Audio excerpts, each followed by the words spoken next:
Alright, what's up, guys? It's Devon back here. Going to be talking about the Players Draftkings research. Probably still going to do a show tomorrow for betting, but I think this is going to be just the main PGA video for this week since we already have pricing and everything. So this is going to be the Monday show instead of just like the research show that I do on Sunday night. So no DFS show tomorrow. Maybe I'll do something else in place of it, possibly talking about like my core plays or something like that. Maybe update on the weather. I haven't even looked at weather right now, but I did hear that there's some possible higher winds on Saturday going into Sunday. So but we'll look at that tomorrow since it'll be a little bit closer to the tournament. So yeah, I'll do like a core plays video tomorrow instead of like the normal DraftKings show since we're gonna do it tonight since we have pricing and everything. I'm really excited for this week. This is a week that I'm gonna go heavier on. Last week was just a recap. Last week, at first, I liked a lot of guys in the morning. That's kind of the downside of me not doing like a Wednesday show to kind of update everybody on what I'm doing, because Wednesday night, looking at the weather, I started to kind of think of my plays a little bit differently. So I was heavy on the PM guys. Almost worked out.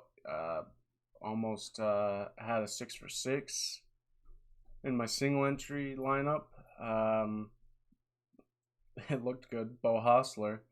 I think he was on his back nine. He was right at the cut line. On his 10th hole, if I remember correctly, he double bogeyed. And then he was 2 strokes under the cut line. Or he was even more than that. I think he was like 3 or 4. But then all of a sudden he started hitting these darts. I mean, it was insane. He was like hitting it to 2 feet. He birdied 4 holes in a row and he was inside of the cut line. And then he blew up and I believe he triple bogeyed and then bogeyed his last 2 holes to miss the cut. But if he wouldn't have done that, I would have had a 6 for 6, but it wouldn't have been that good of a 6 for 6. The only guy that really did well for me in my single entry lineup was Rory McIlroy.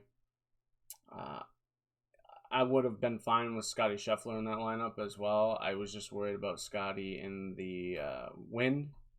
So Thursday morning, I also placed a bet on Rory McIlroy. I had an odds boost on DraftKings that I hadn't used because I placed my bets earlier in the week and I wasn't really going to add anybody else in.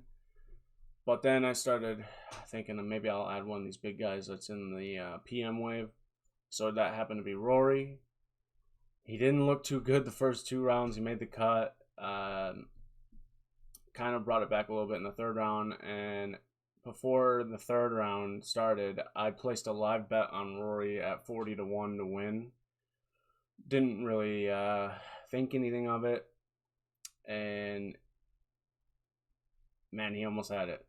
It kind of sucked this week because I was sweating. This is the other thing that sucks too, is Puerto Rico. I did one lineup. I played it in a couple of contests. I had a 6 for 6 in Puerto Rico and I didn't even cash. That sucked. That sucks. Having a 6 for 6 that doesn't even cash. But I had a sweat in both tournaments. Akshay at the end there, shooting that 7 under. Man, it sucks so bad because there's been so many weeks where I have the runner-up.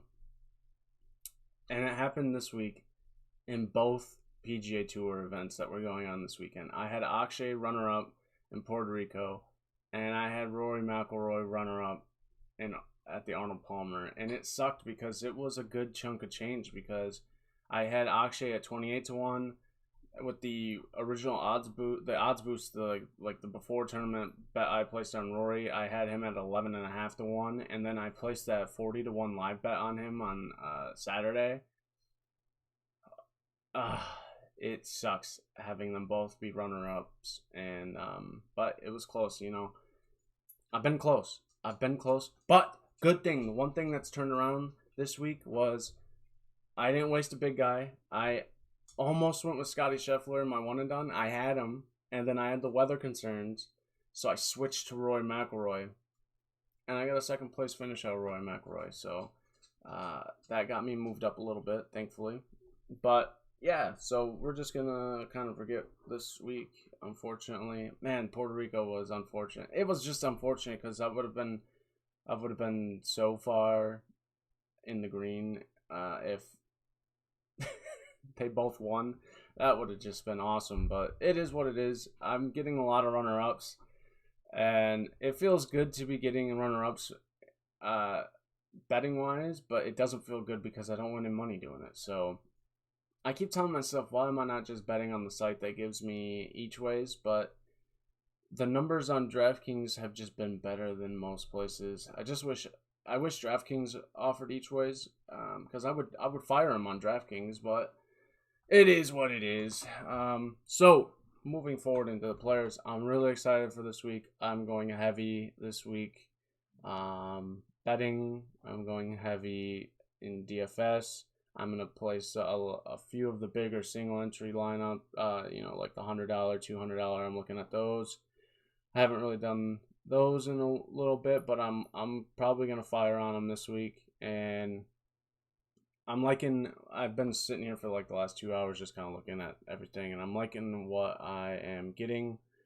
And so, yeah, this is the custom model that I made here in Fantasy National. So starting off, I have 30% on stroke gain approach. I put 5% on stroke gain around the green just because it can be helpful here, but I'm not too worried about around the green. I put 5% each on putting 0 to 5 feet and then putting 5 feet to 10 feet, because I think it's going to be important to putt good here.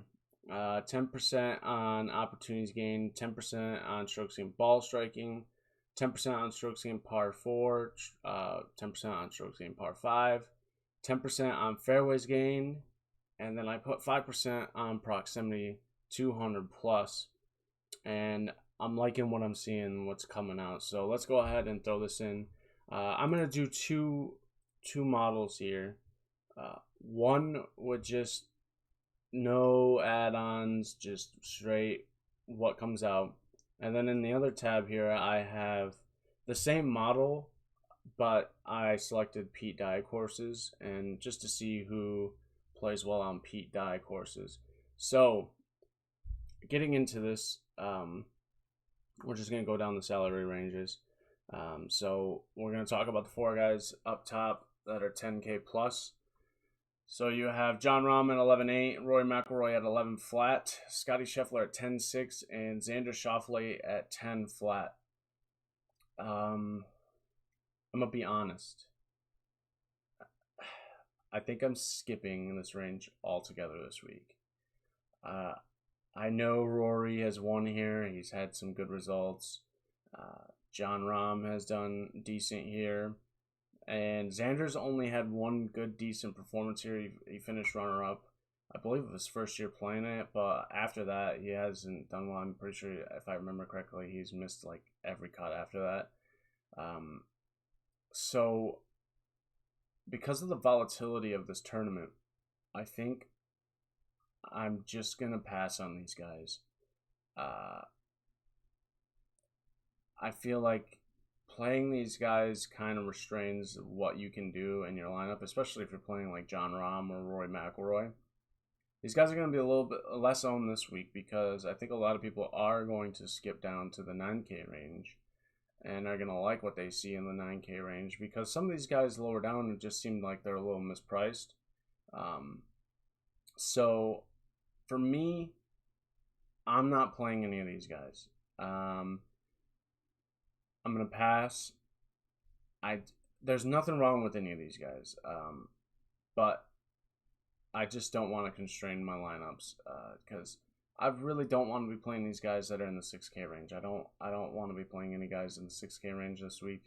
I really want to try to keep it 7K and above, but there is one guy in the 6K range that I'm really interested in playing, and we'll talk about him when we get down there. But overall, I don't think you could go wrong with starting with any of these guys. I think it makes it really hard to make a lineup if you start with two of these guys.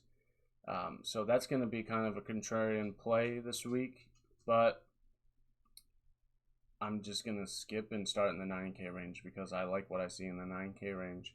So moving down into the 9K range, kind of a small range, but we got a lot of heavy hitters here. So you have Max Homa at 9,900, Patrick Cantlay at 97, Colin Morikawa at 95, Justin Thomas at 94, Tony Finau 92, and Sung Jae at 9 flat. Justin Thomas is probably going to be popular. Doesn't surprise me. I could see Patrick Cantlay kind of getting up there. Sung Jae could be popular. But I think, honestly, in this range, I don't think you could go wrong with any of these guys. And I think starting with two, possibly even three of these guys could be a really good start to a lineup. And you can still make good-looking lineups starting with 2-3 of these guys.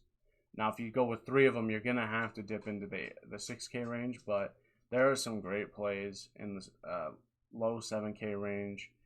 And so to talk about some of these guys, Cantlay has a great Pete Dye record. Cantlay does not have a great record here, but I liked what I saw out of Patrick Cantlay this week, and I think he's going to roll that into this next week. I really like Patrick Cantlay at 9,700. Max Homa's approach numbers from Arnold Palmer were insane. I think he gained the most strokes on approach this week, and he's been playing very well, and he's been contending. His putting has been decent, but I just don't think I'm getting to him at 9,900. I think I might sprinkle him in some, he's not going to make my single entry lineup, but I will probably sprinkle him into like some 3 maxes, 20 maxes. So I like Max Homa, but he's not like my primary pick out of this range. The two guys that I really like in this range are Patrick Cantlay and Colin Morikawa. Colin Morikawa plays like the comparative courses very well, like Colonial, like Sedgefield. So I like Colin Morikawa. Not necessarily a guy that you would think of when it comes to Pete Dye courses, but man, if he can just gain with the putter and he can keep up, I mean, he has had some great results, and I could see betting him. I can see using him in one and done.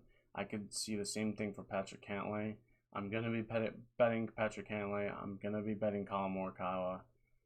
I could possibly use one of them in one and done. I think I might have used Cantlay, but Morikawa is not off the board yet for me. Like I said, I think people are going to go to Justin Thomas. I think he's probably my fade in this range just because I think he's going to be a little over-owned. Tony Finau is also a great option. His putter has just not been that good, and that's kind of worrisome. His approach numbers are great. He's great off the tee. Absolutely no problem with Finau. I think Sung Jae will also be a popular pick. Everybody loves him in Florida, loves him on Bermuda. He's done well here. So I could see him being popular, and I don't mind him. I really don't mind. I could start with any of these guys. I play any of these guys in this range. I really like this 9K range. So moving down to the 8K range, we have Victor Hovland at 8,900 down to Jason Day at 8,000 flat. So I think Jason Day is going to be popular again. I think guys like Jordan Spieth, Matt Fitzpatrick, Cam Young and Hideki Matsuyama are going to get forgotten in this range. Victor Hovland played well at API. He plays well at this course. He plays well on Pete Dye.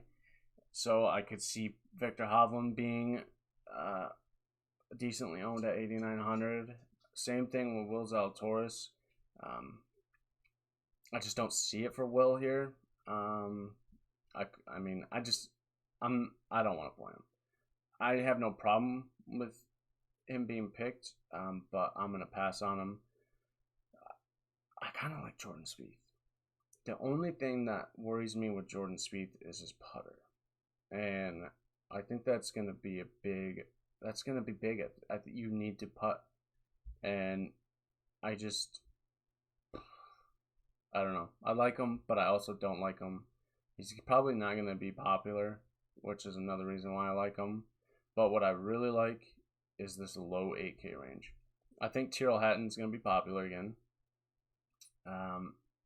It was fun watching him have his little quarrels on the green and his little freakouts today. That was entertaining. I think Shane Lowry's going to get overlooked because he hasn't been playing well, but he plays well on Pete Dye courses. He plays well in Florida. He's played well at this course. I really like Shane Lowry. I like his approach numbers. The only thing we got to worry about with Shane Lowry is the putter. The guy that I'm all in on this week, Tom Kim. I'm all in on Tom Kim. I'm going to be betting Tom Kim. I'm going to be playing him. He's going to be a heavy part of my lineups this week. Short course. I just really like Tom Kim. Didn't play too bad at API, but it just didn't I just couldn't get it together. And I think my fade's gonna be, it'll either be Jason Day or Tyrrell Hatton, just based off of popularity. And again, great options in the 8K range. I think you can't go wrong with a lot of these guys. I just think the ownership on Day and Tyrrell Hatton is gonna be a good move away from to get different. Okay, getting down to the 7K range, we got a lot of guys here. Starting with our boy Chris Kirk at 7,900 and going all the way down to Cam Davis at 7,000. There's a lot of guys in this range. Forget about Tiger Woods. He's not playing. You really got to watch. Isn't Maverick McNeely in this range? Yes. We got to watch Maverick McNeely. See if he ends up playing or not.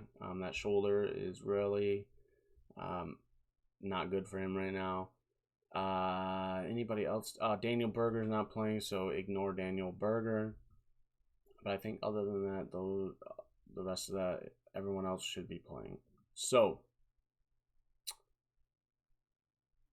there's a lot of guys I like in this range.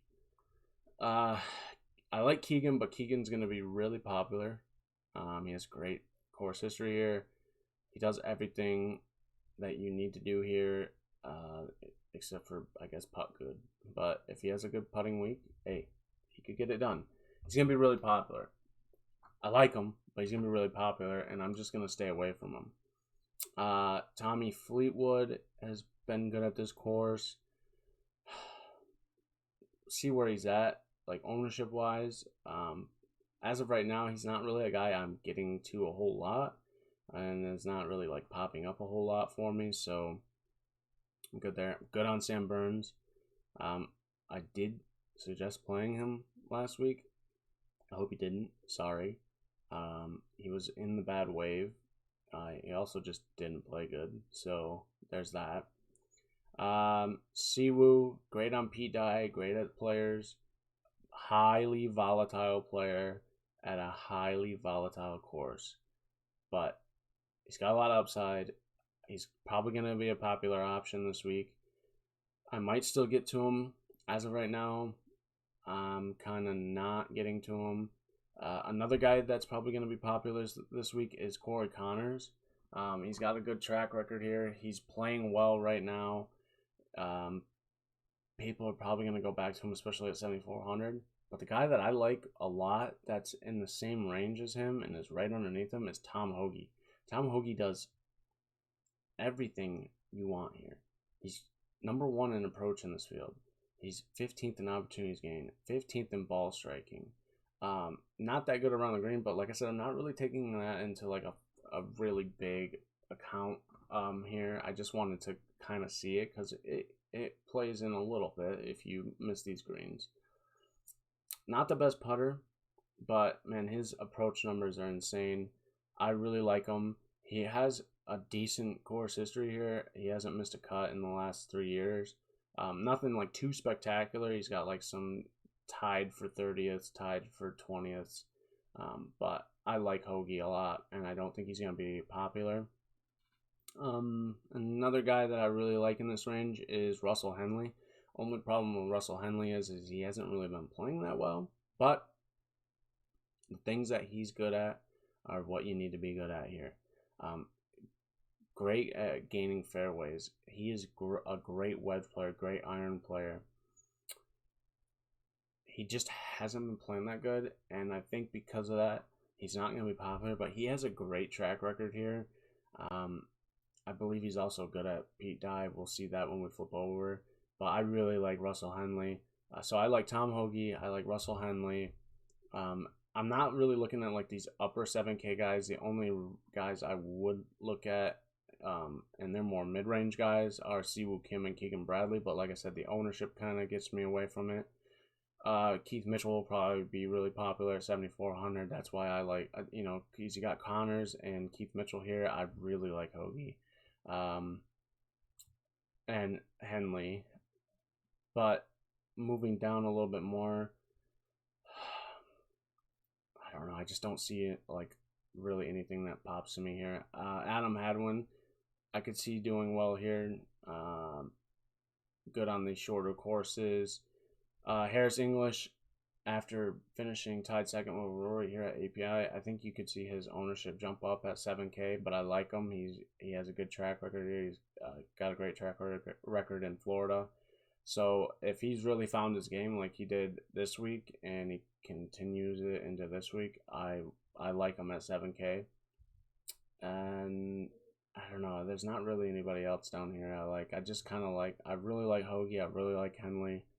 And I don't mind Harris English. And then I would really like Keegan Bradley and not Corey Connors. Keegan Bradley and Siwoo Kim, but I think their ownership numbers are just going to be a little bit too much for me to play. So moving down in the 6K range, I'm going to be honest, I didn't really look at it that hard, just because I don't really want to be down here that much.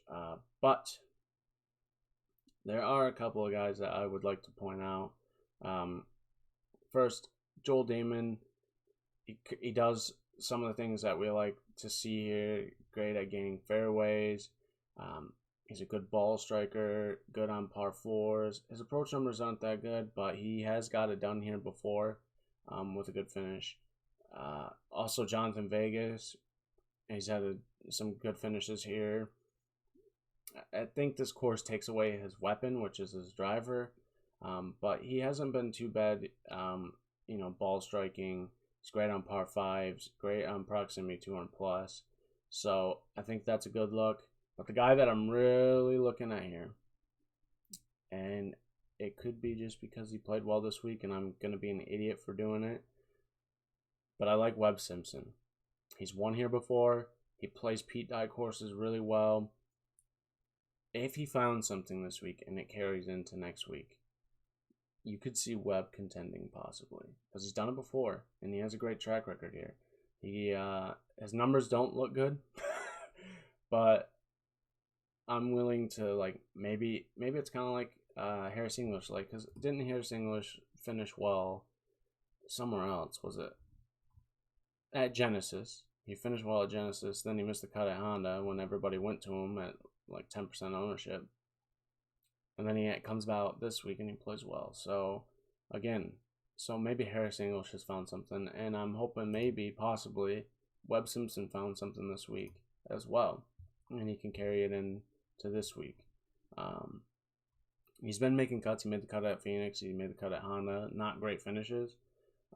Just 1 week was great on approach. Next week, not good.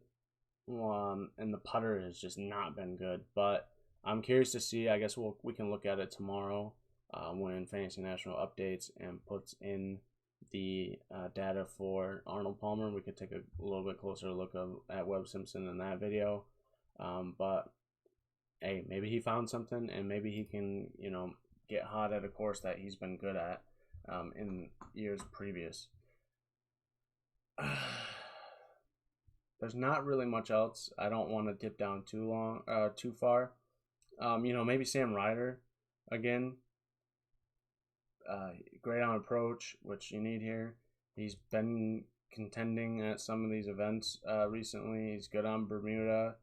But he's had some good finishes, even after that disappointment at the Farmers. Came back 20th at Phoenix, 20th at Genesis. So maybe Sam Ryder's a look. If you're really trying to load up, at the top, or if you're trying to load up on those 9K and 8K guys and you just need a guy to go down to, Sam Ryder might not be a bad pick. Let's just see. I didn't really do like a deep dive on Sam, but let's just see what he's done at the Players. Okay, not that good. Not that good. So that doesn't necessarily mean anything. This course is volatile. So with the way Sam's been playing, though, look, he's gained 4 strokes on approach in 2 of his last 3 events, and look at his putter. Look at his putter. Sam might be a play, and I might look a little bit deeper into Sam, and possibly he's going to be a play for me. Maybe in a lineup that I need to go a little bit lower, maybe Sam's going to be a guy that I go to, so I'll star him. But there's not really anybody else that I'm looking at down here, I'm going to be honest. This is just kind of like no man's land down here. So let's look at the model with Pete Dye courses taken into account. And this is what I'm talking about with these guys that play these Pete Dye courses well. Corey Connors is number 1 on Pete Dye courses on this model. Russell Henley number 2. Victor Hovland number 3. Justin Thomas number 4.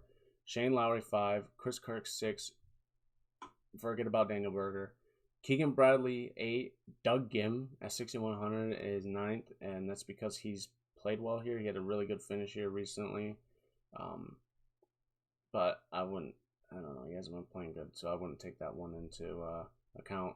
So Zalatoris is 10, which he technically should be 9. Morikawa is 11, should be 10. Cantlay 12, should be 11. Forget about Tiger.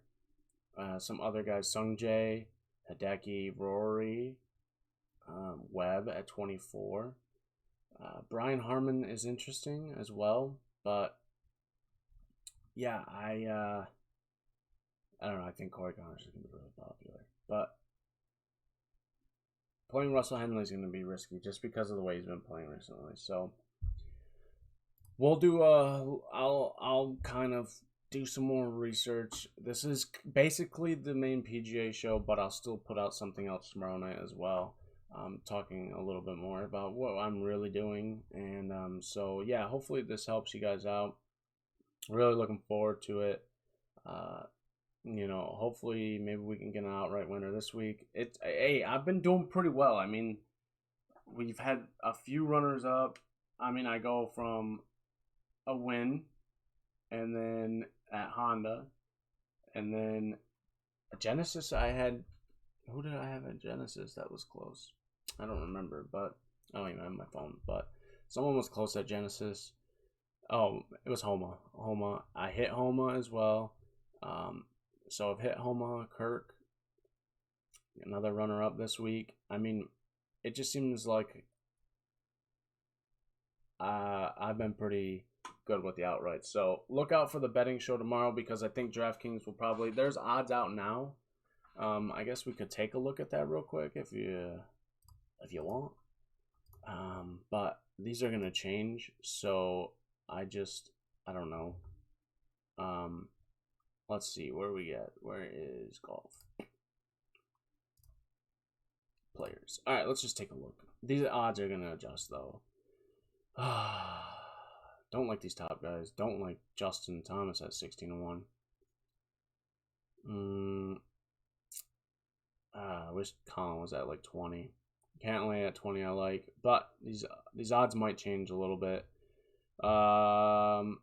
Lowry should probably go down tomorrow, I would assume, based off of the poor performance this week. Spieth will probably go up. Tom Kim hopefully goes down. Tyrrell Hatton might go up. Connors might go up. Keegan Bradley might go up.